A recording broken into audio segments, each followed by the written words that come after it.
My name is Jennifer. I am 42 years old. I work as a teacher at a college. I teach history to my students. I show the world I am strict and serious. No one must know my real life. But there is one student who changes everything.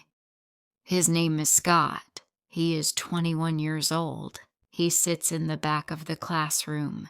He watched me. I try not to look back at him. I feel a very strong attraction to Scott.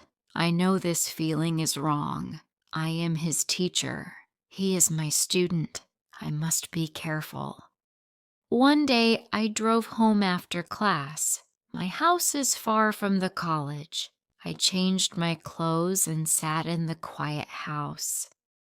At 10 o'clock in the evening, I heard a knock on the door. I opened the door.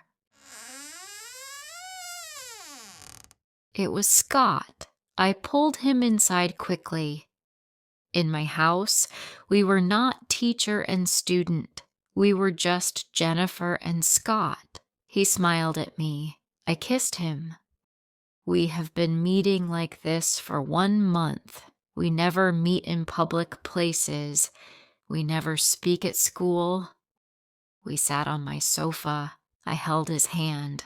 Scott makes me feel alive. Usually, Scott leaves before midnight. He uses the back street to walk home, so no neighbor can see him leaving my house. But tonight, he could not go outside. It was raining hard. I felt tired after the long day. Scott looked at me. I knew he wanted to stay the night. I knew we were safe inside my house.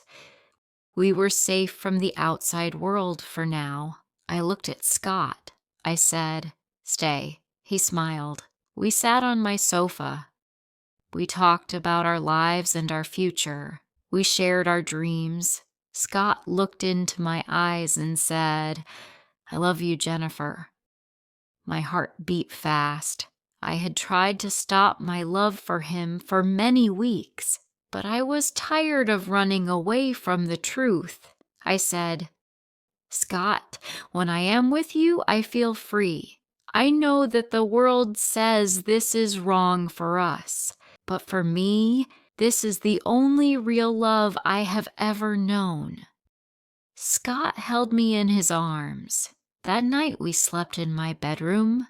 The next morning I woke up. Scott was sleeping next to me. My heart felt heavy with fear. We could not hide our secret in the light. Scott got dressed fast. My hands were shaking. We talked about how he needed to leave the house. He must go out the back door so no one could see him. The storm from the night before was finished. Now the neighbors were outside. They were cleaning their garden. We tried to act like everything was normal. I went to the kitchen and made breakfast.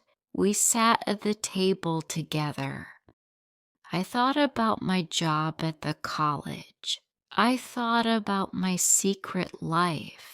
If anyone knew about Scott, I could lose everything. Scott stood up. He had to go.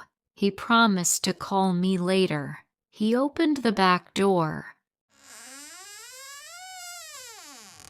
Scott stepped outside and closed the door behind him.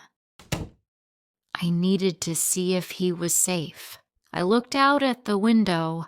I saw Scott walking away. Then I froze. My neighbor, Mrs. Thompson, was standing in her garden. She was looking at my back door. She saw Scott leave the house. Her eyes became wide. She knew Scott was not my family. She knew he was too young. She understood the secret immediately. Later that day, Mrs. Thompson came to my door. I opened it. She did not smile. She looked at me with serious eyes. She said, "I saw him this morning. I know that boy. He is one of your students at the college." My heart stopped. I could not speak. Mrs. Thompson said, "This is very serious. This kind of thing can destroy your life, Jennifer. You must stop it now." When she finally left, I closed the door. My eyes were full of tears. I knew she was right. I was a teacher and Scott was my student. This love was wrong. That evening we met at the park. Scott said, "I love you, Jennifer. I cannot live without you. We can run away together." I said, "I love you too, Scott. You make me feel special. But now we must stop. Mrs. Thompson knows about us. You need to finish your education. You need a good future. And I need my job." Scott looked down. He did not fight me. He simply held me. Before he walked away, I made a promise. I said, "Go now. Finish everything you need to do.